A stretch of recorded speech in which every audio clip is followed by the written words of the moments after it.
Welcome back to the fourth week of our workshop on Marist spirituality. I'm delighted that you've been part of the sessions, and I look forward to our meeting coming up next week on Wednesday evening. This week, we're going to focus on two areas. We're going to focus on the area of spirituality and action through mission and spirituality and action through prayer. In back of me is the Marist Brothers General House, located in the southwest quadrant of the city of Rome. I had the privilege of living here for 16 years, and later in the presentation, you'll see a couple of more shots that'll give you an idea of what this house is all about. But right now, sit back, relax, and enjoy this video on Marist spirituality in action. Marist spirituality is something that's lived out. It's not piety. It's not something that's me and God. It's something that works with other people, aims at changing the world. It also has a dimension of prayer, which we'll talk about later. But this morning, I really just wanted to give you an idea of how Marist spirituality is being lived out around the world by so many Marist brothers and lay Marists, and in a variety of ways. So let's get started. We're going to look at several areas. We're going to look, first of all, at the scope of Marist mission, where we're located, which countries, how many people, etc. And then we're going to look at some of the specific manifestations of mission. Education and evangelization is at the heart of any Marist mission. And that's shown not only in primary education, but in higher education, healthcare, social service. We'll look at each of those areas briefly and give some examples. But it's also present in campus ministry and retreat work. Here in the United States, for example, at our Esopus Center, the Marist Brothers Center in Esopus, there are numbers of outreaches to young people and adults around retreats, Marist formation, and in the summer months, there's camps for children with various disabilities and differences. Then we'll look at a project called Mission Argentis, where we sent 150 brothers to Asia about 15 years ago, and today many lay Marists have joined them there. We'll look at a thing called the Lavala 200 communities, which are communities of brothers and lay Marists living in various areas throughout the world. We'll look more specifically at the area of lay Marists, and finally talk a little bit about the international volunteer program that we have. We've talked about Notre Dame l'Hermitage. This is the house that Marcelin built in France. He called it Mary's house. And we refer to this as the Mother House. But there's another center the Marist brothers have in the city of Rome, and that's the General House. And here you see a picture of the outside and the inside of the chapel at that General House. This is our administrative headquarters. It's a place where we do a great deal of formation, many meetings that support the projects that we're involved in around the world, our solidarity projects, our work at the UN, our work in education, etc. So it's a real center. Why is it in Rome?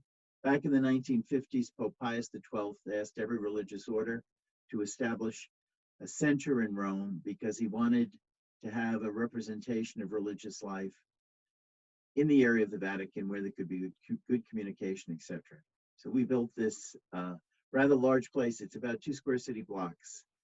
It also has a hotel on it that we manage and several other projects there that produce income for our works. Now, moving on. Let's look at the world in general. Today, where are Marists throughout our world? Well, there are 3,200 brothers and more than 70,000 lay colleagues, serving almost 750,000 young people each year in 79 countries. We're on every continent. You can see if you look to the left in North America and Latin America, coming over to Europe, or in many countries in Africa, including Algeria, where we do a lot of reconciliation work with Christianity and Islam. We're in the Middle East, in Syria, in Lebanon. We're in Greece. We're also in Asia, in India, Pakistan, Bangladesh, many, many areas, Malaysia, Sri Lanka, Japan, Korea, etc. And then we're in the Pacific, in Australia, in New Zealand, in East Timor, and in many of the islands, Kiribati, Guadalcanal, Samoa. So there's a Marist presence really throughout the world. And that makes it very rich culturally, linguistically, and it also presents a number of challenges. But Today, as Marist, we consider ourselves members of the global family. And that's the way we think about it, and that's the way particularly our young brothers look at the world. Now, what about some of the specific works that the Marist are doing today? Well, there are young people in more than 1,000 Marist schools worldwide. And these schools run from pre-K, pre-kindergarten, to kindergarten, to primary and secondary.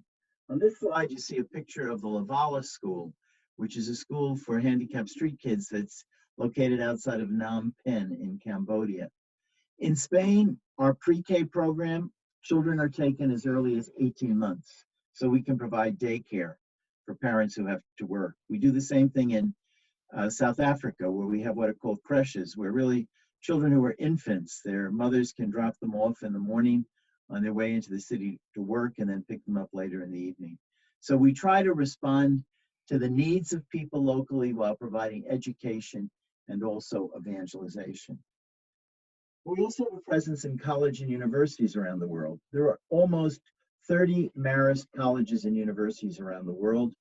They run from small community colleges in startup areas in Africa, and they also encompass large urban universities of 30,000 students with medical schools, affiliate hospitals, schools of engineering, schools of law.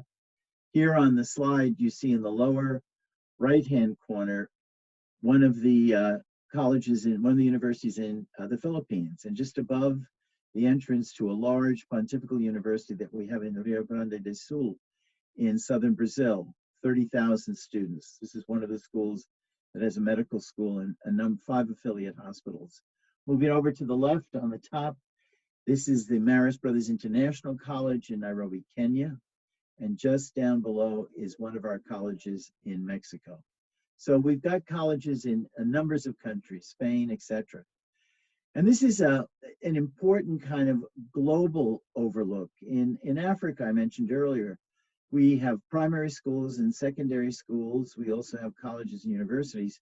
Some of our primary schools, when we established them in small rural villages, were the first opportunity for education that the children in that region had. We also have a school in a prison in Malawi, because we saw that there was a need among 2,000 men who were incarcerated for education, and we established a school there with a great deal of difficulty, actually a lot of suspicion on the part of the government. There are also 600 women incarcerated there, and both groups have the advantage of using this school. We also have a number of social and solidarity programs. Aleppo, which many people would have heard about in recent years in Syria, a city that's the second largest city in Syria and has been pretty much bombed into non-existence. We have what we call the Blue Marist there. We operate a school in Aleppo, and when the war started, we decided to continue to operate it and also turn it into a refugee camp. Working out of there, we also bring food and water and medical supplies to numbers of people throughout the city. And this is the group called the Blue Marists. Down below in the left-hand corner is the Fratelli Project. And the Fratelli Project is in Beirut. And this is a project dealing with a lot of Syrian refugees who've left the country. In the upper left-hand corner is a project run by our US province and our Mexican province called the Encuentro Project, and it's dealing with immigrants on the US southern border, both those who are on the Mexican side of the border and those who are on the US side of the border. And we do this project in conjunction with a number of other congregations. There's also a program called 3 to 6, and this is a program in South Africa where our schools are used from 3 in the afternoon to 6 in the afternoon after running another school day to provide education to children who couldn't normally afford it. So across the board, we're working with social programs to try to not only meet education and evangelization through traditional means, but answering the needs of today and meeting those needs in a way that would be non-traditional for us. 2 very central projects that we're involved in are what's called the FMSI, our NGOs and the United Nations. The Spirit of God really gives meaning to our existence, drives our actions, keeps us hopeful. and helps us to live each moment as a new possibility. That's the spirit that motivates our work at the United Nations and our work with our NGOs. In Rome, we have an office called FMSI. It oversees a number of NGOs that we have around the world. NGOs are non-governmental organizations bringing various kinds of relief to many developing countries and to areas where there's a great deal of violence, war-torn areas. Also, several years ago, we were able to get the same status as a government to get a position before the UN Human Rights Council in Geneva. And there we lobby in the defense of children. The way children are being treated around the world is shocking. We only get a small picture of it in the news here in the United States. Simple example, 2 or 3 years ago, 450 women and children were sex trafficked from Eastern to Western Europe. That's just a small example. Boy soldiers in Africa. These are children who are kidnapped from their village, often sent back to kill their parents. They're put on the front lines. They're 8, 9 years of age. When the war's over, they have nowhere to go. They can't go back to their village because of what they've done. And so we try to work with children in a variety of settings through our NGOs and also by lobbying on behalf of the defense of children. And it runs all the way from protecting boy soldiers to trying to stop large corporations from cutting the nutrition that are in cereals that children get or in baby food. Now, moving on, one major area is also campus ministry and retreat work. Down at the bottom, you'll notice a picture that has the slogan in back, Dare to Dream. This was a massive youth rally that we held at our center in France at L'Hermitage with thousands of young people from all around the world who were associated with the Marist movement. Marist College also has a campus ministry program and do a hunger walk. In the upper left-hand corner is our retreat house in Esopus. We do a tremendous amount of retreat work there and also adult education for Marist laity. We also, during the summer, run camps for kids with special needs, as I met. Children with cancer, there's a week for them. Children with learning disabilities. We did a camp for children with AIDS, but with new treatments, that's not so necessary anymore. Children who are hearing impaired. It does two things. It gives the kids a break from what goes on year to year, and it also gives the parents some relief for at least a week in their role as caretakers. So retreat work is focused and campus ministry is focused on making Jesus known and loved.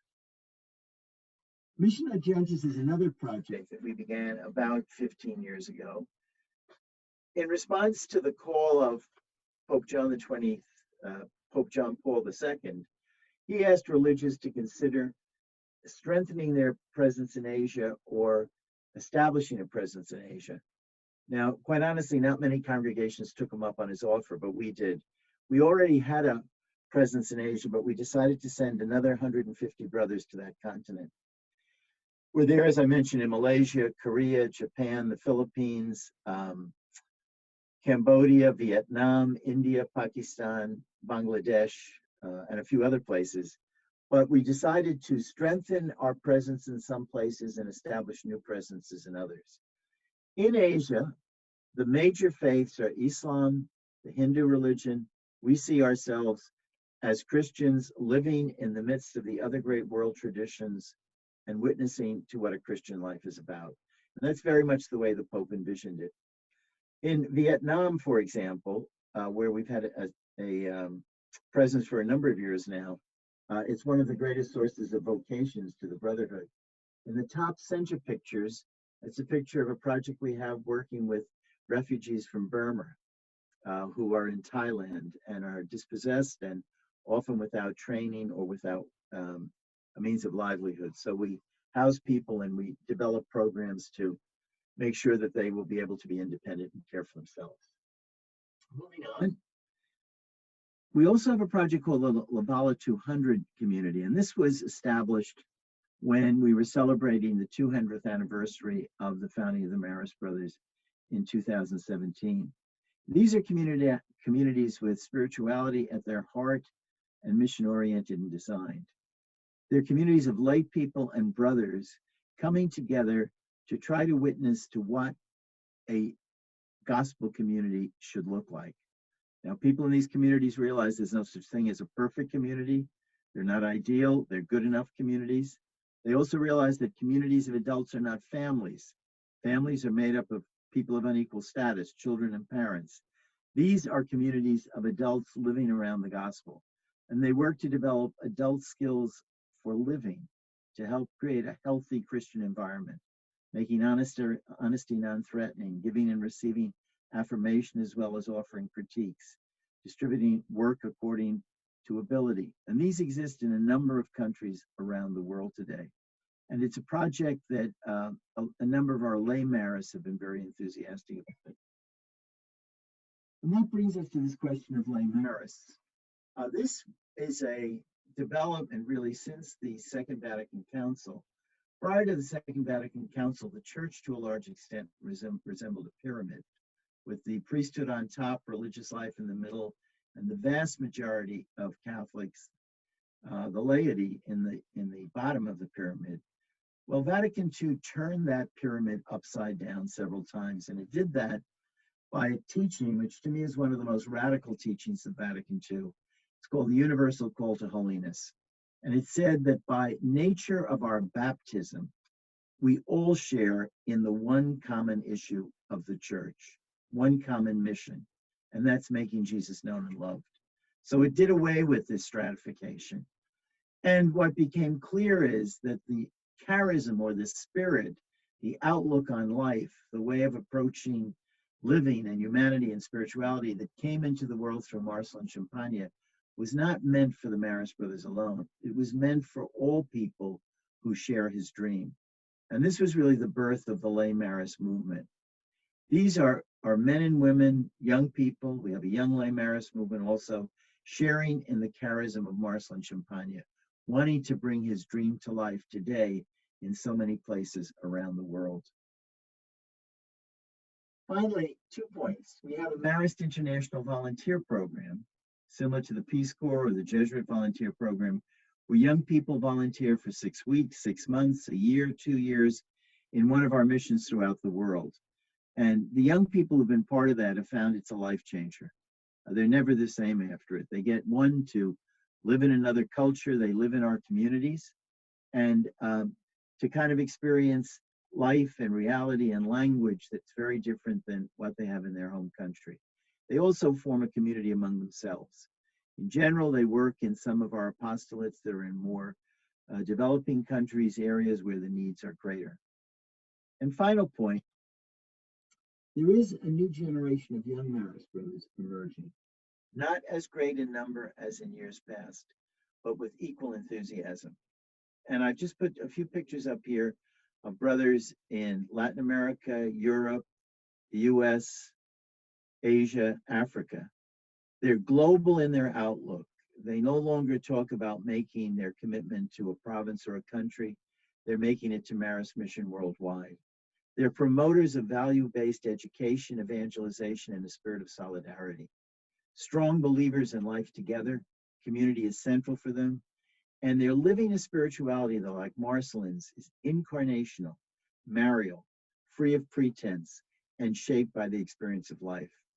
So to me, all of these movements and developments are so hopeful that the dream that this simple country priest had more than 200 years ago about making Jesus Christ known and loved among young people lives on today, flourishes, and will live on into the future. Thanks for joining me for this tour through Marist mission, Marist spirituality and action around the world. It's been delightful to have you with me on this tour, and I will be posting another video on Marist mission as well as 2 articles online this week. So I'll look forward to you having a chance to look at those, and then to all of us getting together next Wednesday night. Have a safe week.